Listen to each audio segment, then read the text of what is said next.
I know it's 30 years old, but I mean, just in case, I don't know if you really care, but in case you do, spoilers for Strange Days, okay? Massive, big, fat, juicy spoilers. The cyberpunk genre is abundant with social political commentary, philosophical musings, and devastating insight into the human condition. A lot of the best movies from the genre are behind us now, having been released decades ago, but time has done little to dull their luminance. Time has only made these stories more relevant and more unsettling. Ridley Scott's Blade Runner was not met with widespread acclaim when it came out. Its elevation as a necessary and beloved work were slowly revealed over time, as was recognition of the prescience its themes presented. From a polluted Earth to the ubiquity of artificial intelligence, Blade Runner was evocative of a future we didn't realize how quickly we were hurtling towards. In the spring of 1980, Bruce Bethke, a lauded author of speculative fiction, wrote a short story that would eventually be published in 1983, a story that became famous for having coined the term cyberpunk. Bethke has gone on record talking about the word, how he wanted to juxtapose the growing use of technology with the anti-establishment ideologies constituting punk subcultures. Over the years, cyberpunk has come to be defined by its scrutiny of political powers, corporate overlords, and the relationship between humans and technology. The stories that come out of the genre are the sort that leave you in deep thought for months on end. It's why people can talk about Blade Runner nonstop, debating theories and reflecting on the questions it poses. Thanks for that, Philip K. Dick. There are many great works that have come out of the genre. I believe the scientific term for the quality of these films is banger. A lot of bangers in this bitch. Blade Runner 2049, Ghost in the Shell, The Fifth Element, RoboCop, I could go on. All bangers all the time. There's one movie in particular that I wanted to talk about in this video. It's definitely my favorite to come out of the genre. Like Blade Runner, it was a flop at the box office. Unlike Blade Runner, it's still finding its footing as a beloved classic that people can't stop talking about, even now, 30 years after the fact. I'm of course talking about the 1995 Catherine Bigelow-directed high-octane masterpiece, Strange Days. Strange Days takes place on the last two nights of 1999, set in a nightmarish LA devolved by social unrest and widespread corruption. Violence permeates life to the degree that most people carry a gun on them, and even your college-age barista knows how to fight. That last part is conjecture. There seem to be no coffee shops in this version of LA. Which is how you know it's a dystopia, actually. Lenny, a disgraced ex-cop, is a shell of who he used to be by the time we meet him. He makes a living dealing in playback tapes, an invention from the FBI that ended up as a high-ticket item on the black market. The playback tapes run on a device called SQUID. Superconducting quantum interference device, SQUID. Starting as technology used for sting operations and undercover cops, SQUID records not just visuals but experience. Once you're hooked up to it, you're living the moment as it was experienced by the wearer. Whatever chemicals that got released in the user's brain are now chemicals you can feel firsthand. If someone is running on adrenaline, you get a rush of that too. If someone is experiencing the ecstasy of an orgasm, so are you. This device reads like a direct reference to acclaimed writer William Gibson, who has penned such greats as Neuromancer and Johnny Mnemonic. In his fiction, this device is called a SimStim. Lenny deals in pure, uncut tapes pulled straight from the cerebral cortex. It's not legal work, but it's honest work. And Lenny draws a hard line when it comes to snuff films, otherwise known as blackjack tapes. I don't deal blackjack clips. It's policy. Whether this line is drawn because of ethics or merely a distaste for the macabre is up for us to determine. The first full scene we get is footage from one of those blackjacks, which starts off as a simple robbery potent with adrenaline, but ends with the device wearer falling to his death. Lenny sees what he does as a net good for a world that makes less and less sense every day. Though there are parallels between playback and drug dependency, it's not as if drugs don't also exist in this universe. Crank is popular, and people risk their lives to use it, risk their lives by using it. Playback is safer than drugs. Playback is safer than life. Lenny prides himself on being able to offer experiences to people who are unfulfilled, lonely, or unable to access pricier experiences like skiing, for example. I'm the magic man. The Santa Claus is the subconscious. You say it, you think it, you can have it. As Lenny sees it, he's giving people the gift of life in a hostile world. He's the Santa Claus of the subconscious. Safer being a Santa Claus of the subconscious than a Santa on the street because those guys are getting jumped. He's good at his job because he's good at reading people, at knowing what they want before they even know it themselves. Charming and personable with his clients, Lenny is a solitary man when he goes home. Dealing playback isn't just part of his life, it is his life, whether he's dealing it to other people or dealing it to himself. When he goes home at the end of the day, he drinks and drowns himself in his sorrows and in his memories of his ex-girlfriend, Faith. This is a dead wife video if I've ever seen one. Happy birthday. What are you two doing? We're doing Annie's missing lover footage. Yeah, you know in movies where the hero's wife or girlfriend is dead or missing, and so he sits in the dark and he watches her in a home movie Or a hologram. Or hologram over and over, and she's always beautiful and full of love almost to the point of being stupid. We're making footage like that for me in case I get kidnapped or murdered. Even though he sees his dealing as a positive, we see how his abuse of the technology has kept him chained to the past, seeking comfort in what was and hiding from what is. Lenny's friend Max, an ex-cop forced into retirement after surviving a gunshot to the head, who now works as a private eye, pretty much tells Lenny that he needs to get over it. I mean, sure, Faith was by far the most outstanding woman a guy like you could ever hope to get, and it's completely and deeply humiliating that she's gone, but you gotta face that it's over, compadre. Thanks, Chaplain. I'm touched by your concern. In another part of the city, we're introduced to Iris, a young woman who is running for her life from the icy-eyed, vicious cops trying to kill her. Barely escaping with her life, or her wig, which we later find out was fixed with a squid rig, Iris becomes the one witness to a crime we don't know of yet, and she immediately seeks Lenny out for help, not just for his dealing playback, but for his experiences having been on the force. Before Iris meets with Lenny in person, she slips a copy of the tape into his car for safekeeping. A wise choice, because the two of them don't even get a chance to talk properly. No chance for Lenny to learn what's terrified her so much. All he knows is that she and Faith are in trouble. The police are hot on her trail, and she runs for cover.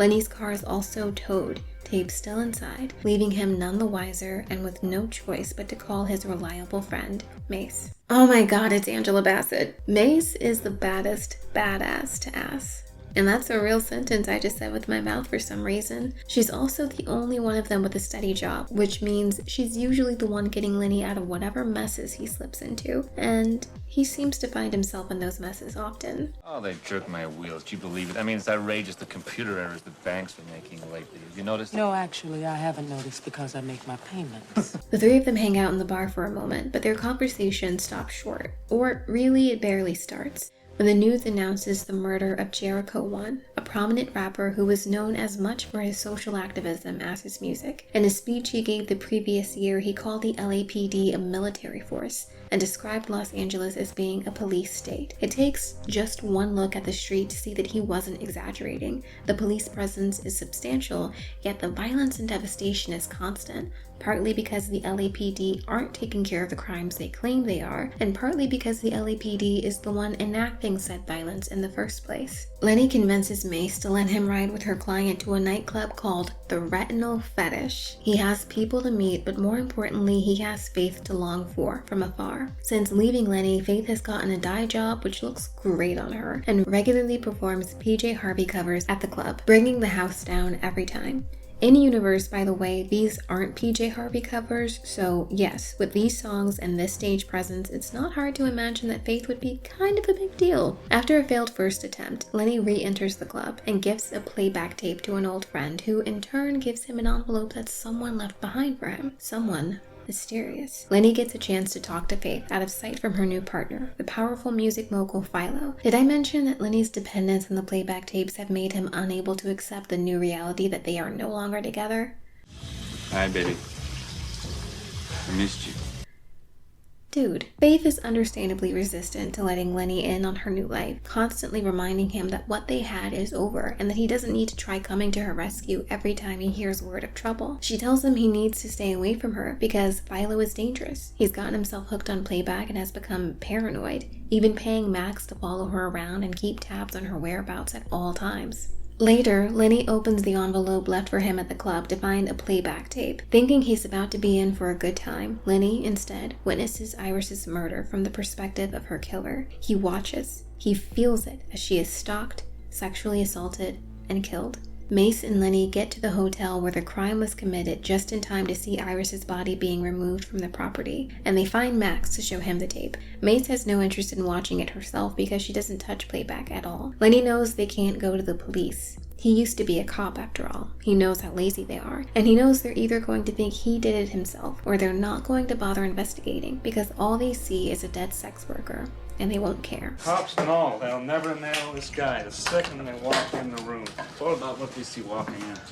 Dead hooker, handcuffs, penetration, and cops are lazy. It's a good thing they don't go, because unbeknownst to Lenny, he's being followed by the very police officers who had Iris so terrified. Max says he's going to use his connections on the force to get more information, and in the meantime, they should sit tight. Sitting tight isn't much of an option though. Not with those two rogue cops, a murderer on the loose, and Faith's safety hanging in the balance. Mace becomes Lenny's reluctant partner as they try to solve what the hell is going on. The clock is ticking and they don't know if they're next on the murderer's hit list. Further investigation leads Lenny and Mace to the tape Iris left in his car, a tape that holds evidence of the execution of Jericho 1 at a less than routine traffic stop, killed by none other than the cops who were chasing after Iris. What this means is bigger than them, bigger than Faith, and they have no idea where to turn for answers or for help. They're left to figure out how the person leaving the tapes for Lenny is related to the execution of Jericho 1. Could it be Philo, the music mogul whose paranoia led him to surveilling an artist under his label? Could it be one of the police officers who are desperate to get the tape, evidence of their crimes, erased forever? Could it be one of Lenny's playback connects who is, for whatever reason, trying to frame him for murder? Because Strange Days is so grounded, taking place only a few years after the film's release, it often gets overlooked as a cyberpunk film.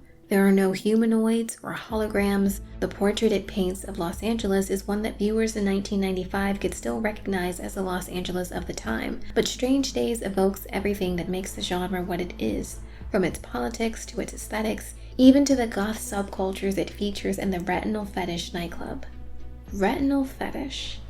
Damn, what a name. The film is also loaded with wonderfully executed themes of techno-voyeurism, the trappings of nostalgia, social unrest, and more, all the while managing to be, at its core, a tender love story.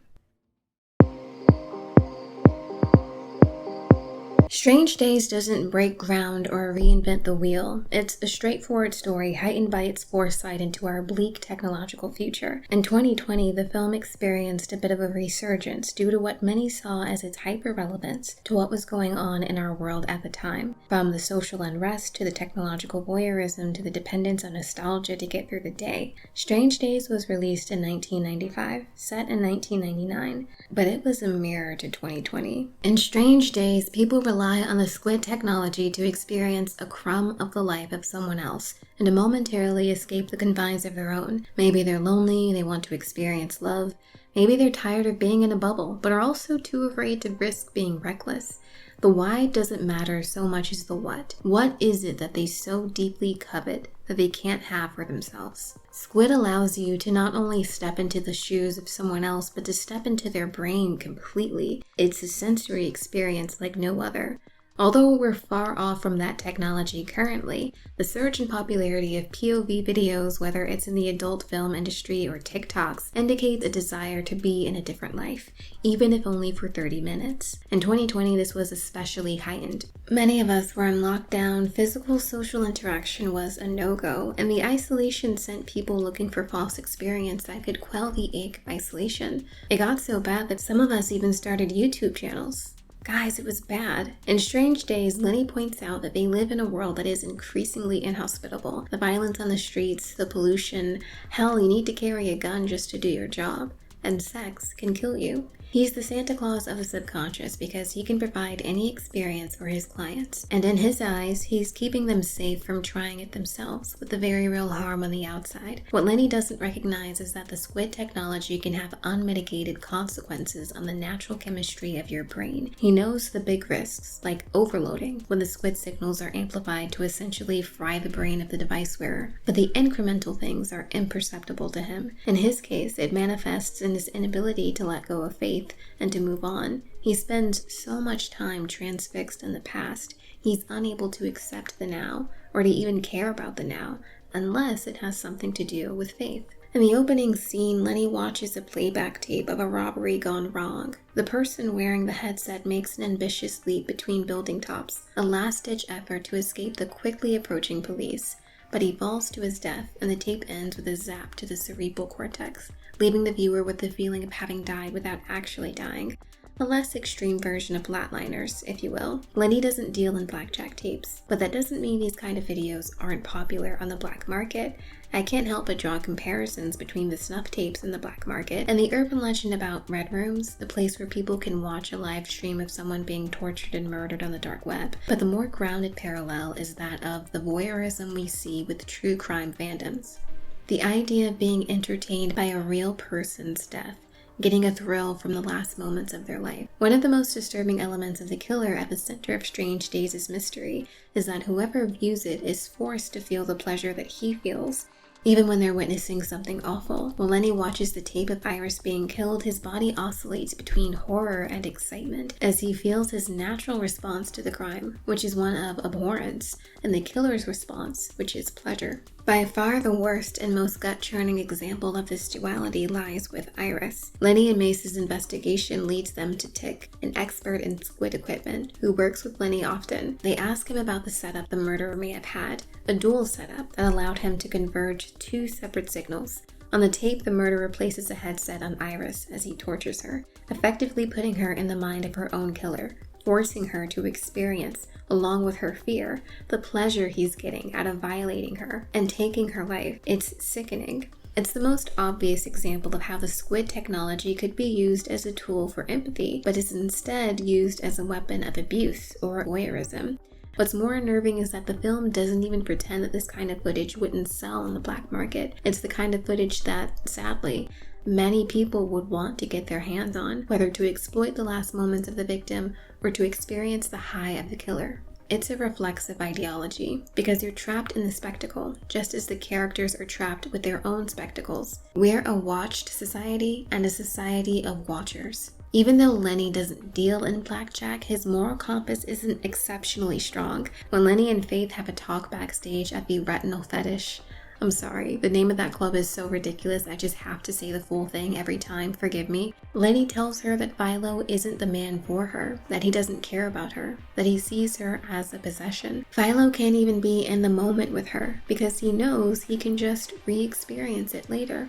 Even though Lenny's love for Faith is framed as keeping him chained to the past, it's hard to believe that he really loves her. He's running on used emotions after all, and the desire he has to be with her has more to do with seeking out the comfort he found in the past, less to do with what he currently wants and needs. Faith sees right through Lenny. It's unfair for him to say Philo is obsessed with playback, when Lenny depended on it even before he and Faith broke up. Lenny watched Faith, recorded her, just as Philo does now. At the end of the movie, when it's revealed that Faith and Max were working together the whole time, the two of them tell the story of how they met. Max was hired to keep track of Faith, but Faith figured it out fast. She told Max that she liked being watched, that she acquired the taste from Lenny. Like many cyberpunk films, Strange Days achieves a balance between techno-action and classic film noir. There's a mystery to solve, a hard-boiled ex-cop, a victim who's almost silenced in death, and of course, the semi-femme fatale archetype that is fulfilled by Faith. But Faith is more than an archetype, and I'm fascinated by her relationship with people who use her as a means of entertainment. Lenny doesn't see himself as being at all like Philo, but their tendency to surveil Faith, freezing her in moments they can relive again and again, allows them to build up an idea of Faith rather than Faith herself. The same can be said of Faith's affair with Max, the man so attached to the technology that in the end it's revealed that this dead rat on his head isn't even his real hair but a wig he keeps on at all times, so he always has the opportunity to record a moment. Comparing this to Faith's intoxicating stage presence and her mission to be famous, which Lenny describes as, I've watched you create yourself out of nothing. You're like a goddamn cruise missile, targeted on making it, and you will. I know I will. It's more than lust that drives her to seek out these people who want to keep her frozen in memories. It's a sense of purpose. Even after all this time, her life is in a constant state of performance, catered to the pleasure of those around her. There's a tragedy to her, having come of age in a voyeuristic world that gets overlooked but is absolutely crucial to the themes of the film. In a way, Faith is the character most representative of the world Strange Days is about, a world of the watched and the watchers. We're a society under surveillance, and we all participate in that surveillance. At the same time that we are more watched and monitored than we have ever been as a populace, we are also watching more than we ever have as a populace. Look at the daytime TV shows where everybody sort of voyeuristically wants to know what everyone else is doing behind the doors of their bedroom, and the Simpson trial, of course, where we're morbidly fascinated by every detail as a society. Planet-wide, with population increases and so on, we're going to have to live our adventures more and more vicariously. We're not all going to be able to have the adventure. Somebody's going to have to do it and then tell everybody else about it. James Cameron wanted this film to take place on the crux of possibility, the precipice of the unknown, and what better time to set the story in than New Year's Eve of 1999. The new millennium is upon them, and among the rising tide of social unrest is an air of uncertainty about the unknown. The end of the world must feel like it's only a few seconds away. That was the urgency Cameron wanted to make plain in the story, and it was brought to life beautifully and viscerally by Catherine Bigelow. Los Angeles was the best place for the story, rich with many cultures and no stranger to uprisings. Cameron wanted the story to take place in a melting pot that was boiling over with social unrest. He saw fires, militarized police presence, discontent heightening into riots.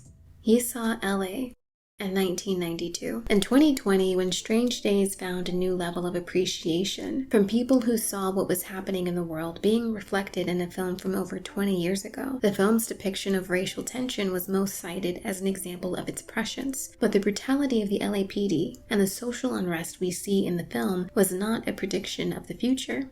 It was a commemoration of the past. The LA riots of 1992 felt apocalyptic to the people who lived through them. Innocent bystanders were being brutally beaten or killed, homes and small businesses were destroyed, fires were constantly blazing, and people were afraid to step out their front doors. The case of Rodney King, a man who was brutalized by the LAPD, and the result of the trial that saw 3 out of 4 of his assailants being acquitted, is often cited as the cause for the riots, since they began shortly after the verdict was given. But the city had been heading toward these riots for a long time, and there were many things coming to a head. Often forgotten is the murder of 15-year-old Latasha Harlins, who was killed by a shop owner over a bottle of juice. There was already a lot of tension between the Black community and the Korean community, tension from years of economic neglect, and the murder of Latasha Harlins was the strike of a match. The acquittal of the LAPD officers involved in Rodney King's assault was kerosene on top of a decades-long fire. 1992 wasn't the first time in history that the Black community in Los Angeles had an uprising. In 1965, the Watts riots had similar outcomes, and when you look at the footage of each event side by side, you see what always happens with the past. It comes back. So the film wasn't a predictor of where we would be in 2020. It just so happened to be a film that was rooted in the desire to acknowledge the history of social unrest. I started writing this essay in early May with the intent to post a video later that month. Obviously, there was a fair bit of delay, and by the time the video started to come together more, demonstrations against ICE raids began taking place in Los Angeles. And I feel like now would be a good time to briefly talk about not only the importance of protests, but the terms we use to describe protests, and the means by which organized dissent is distorted. Because of the previous segment on the LA riots of 1992, I kept researching that subject in order to find more archival footage or photographs or perhaps even witness testimonies. And since June 6th, when the demonstrations in LA first began, the search engines yielded recent articles about the ICE protests. It's important to draw parallels between what happened in 1992 and what's happening now, but not for the reasons you may think. I want to make it abundantly clear that the demonstrations that started in LA are not at all the same as the riots that took place in 1992. Demonstrators have been exercising their right to protest and to vocalize their opposition to the extreme measures being carried out by the current administration in regards to, well, every fucking thing, but especially how immigrants are being treated. We've seen it all over the news. So many cases of people being ripped from their families, from their homes, with no warning and oftentimes ending up trapped in a judicial purgatory. It is unequivocally wrong and demonstrators have every right to oppose this regime. And if you want to talk about illegalities, be reminded that what is legal and illegal is not synonymous with what is moral and immoral. We look at history not just in the United States, but around the world, and the amount of inhumane things that were allowed to happen for decades because they were technically legal is so insurmountable that if you fix your mouth to suggest it's okay on the grounds of the law, you're missing the point, or maybe you're ignoring it entirely. It's also not illegal or immoral to deliver humanitarian aid to people being decimated by genocide, but maybe I'm crazy.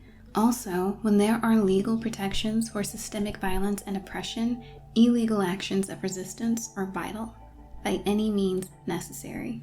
The National Guard being called to LA in 1992 and the National Guard being called to LA in 2025 are not the same. Trump's decision to call in the National Guard was not only a needless escalation of violence and chaos, but it bypassed California Governor Gavin Newsom, who never declared a state of emergency in the first place, and in fact, specifically requested for the presence of the National Guard to be removed. In 1992, Bush called in the National Guard under the Insurrection Act, specifically at the request of then California Governor Pete Wilson. Conflating what's happening now with what happened then is not just a reach, but it is a calculated way of distorting the protest into something unruly and violent, of conflating the act of protest in general with widespread violence. And that's why it's important we look at these parallels, or the parallels in its media depiction. We can see that sometimes in the verbiage we use when talking about protesting, how often a protest gets described as peaceful, as if the default is truculent and ungovernable, or how often the case for immigrants is made by describing them as hardworking, as if most of them aren't,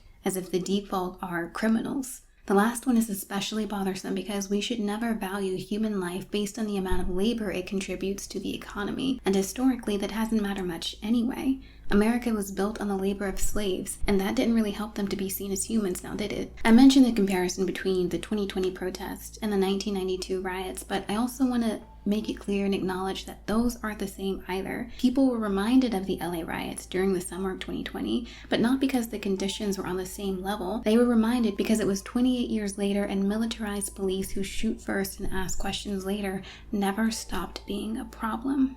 James Cameron said the idea for the film first came to him almost 10 years before it would be released, but he didn't write a proper first draft until just before he started shooting True Lies in 1993, meaning the LA riots were fresh on his mind at the time. It's really hard to imagine what strange days would have been like without the elements of police brutality, corrupt government, and racial tension. They contribute to so much of the story's weight and relevance that a version of it that wasn't influenced by the LA riots could have been more forgettable than the film we got. When she was interviewed by Gavin Smith for Film Comment magazine in 1995, Catherine Bigelow shared a similar perspective. The politics were very important. The landscape of a society, a flashpoint society maybe on the brink of civil war, the tensions that were permeating every crevice. It's not an incredible stretch of the imagination. Anybody who was in LA at the time of the riots will acknowledge that. Cameron wanted to write a film that was about technology, a world that was dystopian, but for it to be set in a time and place that felt within reach. Our relationship to these technological advancements is the same as our relationship with death. We know we're all gonna die, but the reality of it is so far removed from our current state. Death is always some intangible, distant, far-off thing that isn't happening to us, at least not here and not now, but it is happening now, and it is happening to us, whether we want to acknowledge it or not. Cameron wanted to put audiences in a future that was already here.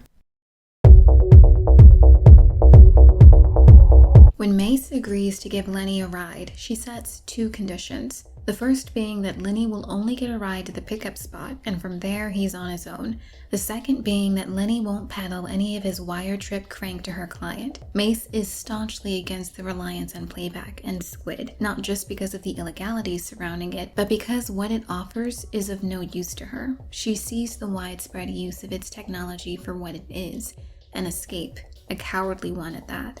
While riding with Mace's client, Lenny does exactly what Mace told him not to do and peddles his tapes in the back of her limo. Mace is understandably angry enough to pull over and give Lenny an earful. We're still buddies, aren't we? Don't just be using the time that I'm talking to be thinking about what you gonna say next. You listening? Yeah.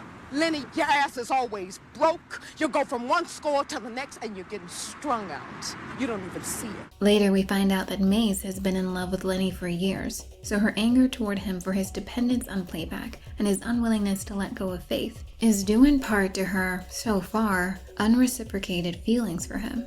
But her anger has as much to do with loving him as it does with hating him for becoming docile and coddled by the past. Lenny and Mace first met when her ex-husband was arrested. Lenny was the cop who sat with Mace's son, Xander, and read him a book, trying to distract him from the trauma of seeing his father taken away. From there, they developed a very real friendship, and Mace's feelings turned romantic. When he was let go from the force, and after Faith left him, Lenny, instead of driving boldly toward a new future and appreciating the present day, became a husk, addicted to reliving the glory days of having been loved by Faith. Mace knows that he's still the same man she fell for, but it's exhausting to watch him deplete himself into nothing. She finally has had enough when Lenny is willing to walk into a trap for Faith. He's so blinded by his love for her that he can't see the truth of what he's walking into. And in one of the movie's greatest moments, Mace stomps on his playback tapes, throws him against the wall, and tells him that Faith may have loved him once, but she doesn't love him anymore, and he needs to let go of her. Not just her, but what she represents, a past he won't ever get back to. The world is happening right here and right now. These are used emotions. It's time to trade them in. Memories were meant to fade, Lenny. They're designed that way for a reason. I could be reading a lot into this, but is that not what I came here to do? Overanalyze and stress myself out? But Mace doesn't have the luxury of reveling in the emotional highs of the past. As she says to Lenny, she has a son to take care of, rent to pay, and an ex-husband doing hard time who can't send her a dime of support. I'm just trying to hold on here. She is in the world, in this mess of a place, whether she wants to be or not. And she doesn't have the option to just disappear into an easier time. The fight for survival, be it just trying to keep a roof over your head or existing in a police state, is right here and right now. When we're first introduced to Jericho 1, it's a video of him giving a speech at a rally the previous year. He denounces the LAPD and useless government practices and urges his audience to step into a new millennium, overturning the corruption of today. History is and begins again, right here, right now. This moment happens just as Mace steps into the bar to pick Lenny up. Lenny is only half watching the speech, and when Mace enters, he turns to her in greeting, but Mace's eyes are glued to the screen. Hey, Macy. Sit up in there. The moment ends when Max raises a glass and adds, "Right on," a covertly dismissive response to Jericho's speech. Neither Max nor Lenny give the speech much heed, and Max goes on to say the world is ending because nothing new has been done. They're both so transfixed on what's been that even this speech isn't enough to rouse them of their allegiance to the past. But Mace is with Jericho. She understands what he's saying, and she feels it. Mace is so vigilant about the fight for the present, and she's so much sharper than most of the people we see her around, especially Lenny. She's sharper than Lenny in almost every way. A better fighter, a clearer mind. As a single mother and a black woman in a city of chaos, she has no choice but to be vigilant about her and her son's safety. In the first real fight scene, shortly after Lenny visits Faith in the condo she shares with Philo, Lenny is getting his ass handed to him by 3 different people. It's Mace who comes in and fights them off. It's Mace who saves them from a fiery death.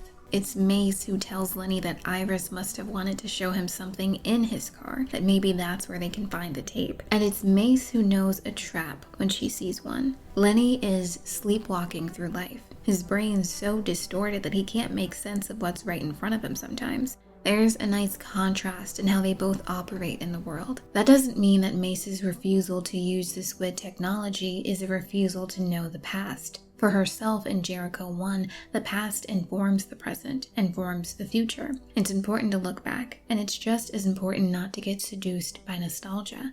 lured into a false sense of security. So it's significant when Mace does finally use the technology. Of all people, Lenny knows best how much Mace does not mess with playback, but his insistence that Mace needs to see what's on this tape that Iris left. It isn't just to inform her of the stakes, because this is the past that informs the present. This past is part of the fight that's taking place in this very moment. When we see the moment Jericho 1 is gunned down by 2 policemen, we don't see it with Lenny, and it's the only time that happens in the entire movie. Every wire trip playback we see is through Lenny's eyes, but this, the most important one, we see this with Mace. This being a tape that informs the present and the future is made even more clear with what Mace says to Lenny after watching it. I see the world opening up and swallowing us all. It's the first and likely only time Mace will use the technology, but her seeing it is the thing that sets the riotous culmination of this film into motion. Without Mace, Lenny would have used the tape as leverage to save Faith, but she makes it plain to him that if he gives that tape away, he will be nothing to her. Look, this tape is a lightning bolt from God. It's worth more than you, more than me, and more than Faith. You understand? It can change things that need changing before we all go off the end of the road. And you do not have the right to use it for currency. Did I mention Angela Bassett is amazing? You know, not everyone realizes this, but her name is actually Angela B. Asset, because she will always be an asset to every film she touches. Strange Days is the film that should have been fuel to the fire of a blazing string of roles for Angela Bassett, the action star. It's a fact indisputable that everything she touches turns to gold, and I don't think I've ever seen her in a film where she wasn't giving it her all. She can elevate even the most mid of projects to something intense and regal. Her commanding voice stills you in your place. In Strange Days, each time Mace gives Lenny an earful, Ralph Fiennes is actually supposed to be doing a lot more moving, but he was just frozen by the magnetism of Angela Bassett. Bassett's physicality as an actor is one of her many strong suits. She uses every part of her body to give weight to the words of her character. Excuse me, I'm gonna get some cigarettes. No, you're not getting off that easy. Sit your ass down. Excuse me? I said sit your ass down before I raise my voice and make a fool out of both of us. Her physicality takes on a new level in Strange Days with Mace's many action scenes. You have not known joy until you've seen Angela Bassett beating the shit out of a police officer with his own baton. And you can't talk about Strange Days, not really, without talking about the loftiness that she brings to the role. She's always been very specific about the roles she chooses because she's always known that what she chooses to do, whether she agrees with this or not, is something people will use as a reflection of all Black women everywhere. Mace is a complex character and as lethal with her words as she is with her fists. She's also vulnerable and sensitive. Much like the playback tape she protects from being used as currency, Mace was a lightning bolt from God. And just the existence of her character should have been enough to change things in a huge way, but Strange Days was, unfortunately, a box office failure. But even if we missed out on having like 10 more movies with Angela Bassett as an action hero lead, I'm still happy that we have her in Strange Days at all. I mean, imagine if she wasn't in this.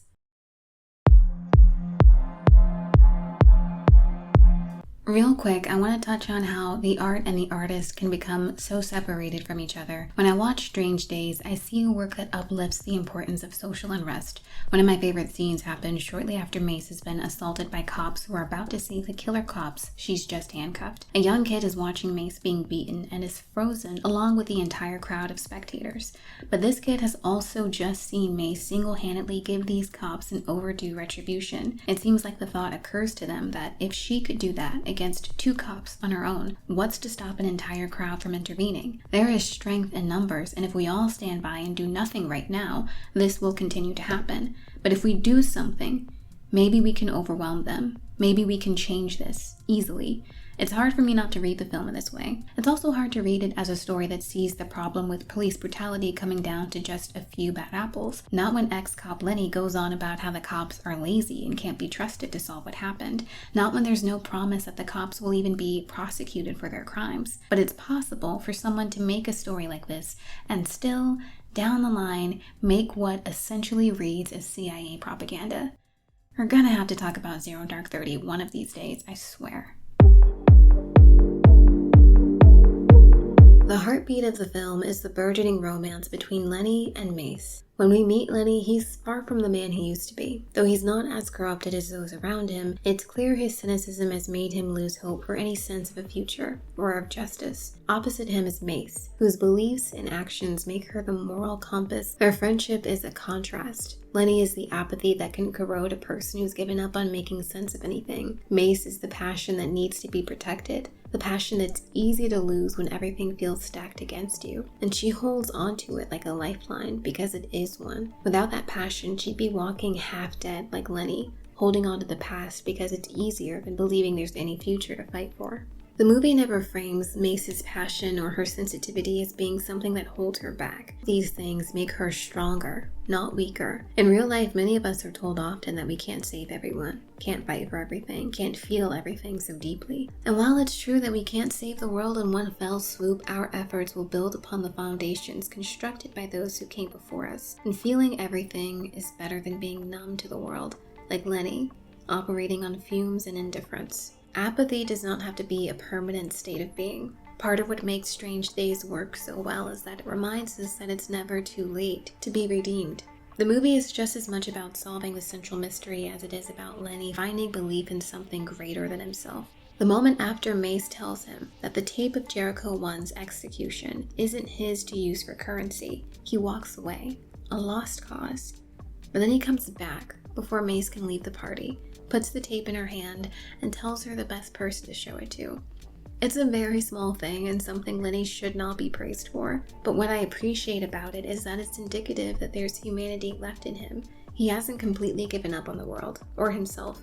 He still thinks there could be something worth fighting for, and if he fights off the comfort he finds in apathy, he can stand for something once more. It's easy for a lot of us to feel like there's nothing we can do about all the fucked up things that are happening in the world. That it doesn't concern us, it doesn't affect us, so why bother? This is why I find Lenny's arc satisfying. The movie shows us his apathy, and even makes us understand why he's become this way. But it reminds us that giving up and laying down is the easy thing to do. It's the cowardly thing to do. And it's the thing that leaves one adrift in a senseless world, clinging to the past. It's not perfect, and there are things I wouldn't hesitate to change about it. I don't really need Iris to have been sexually assaulted, and a police commissioner should not be the first person you go to for help when trying to hold killer cops accountable. ACAB, baby. But I guess I'll excuse it because the movie doesn't show us these cops being prosecuted for their crimes. We never get that far. And there's no way of knowing how far it could have gone because one cop kills himself and the other is shot down after shooting into the crowd. I'll allow it, I guess, but the tape really should have just been leaked to the public. That said, I still enjoy the movie, and I still enjoy what I get out of it. The romance between Mace and Lenny offers a moment of optimism, a sliver of light in this dark world. There's something to be said about closing oneself off to community, to love, choosing isolation and apathy, and the anger it leaves you with. But even more evident is the sense of hope that comes across. The two of them have solved a murder. That doesn't mean there won't be more. That doesn't mean the social unrest around them will stop. That doesn't mean they no longer live in a police state. But it means there is still life to live for, to fight for, and to speak up for. Among all the devastation, there are still pockets of hope to be found, and losing sight of them is what makes you truly lost.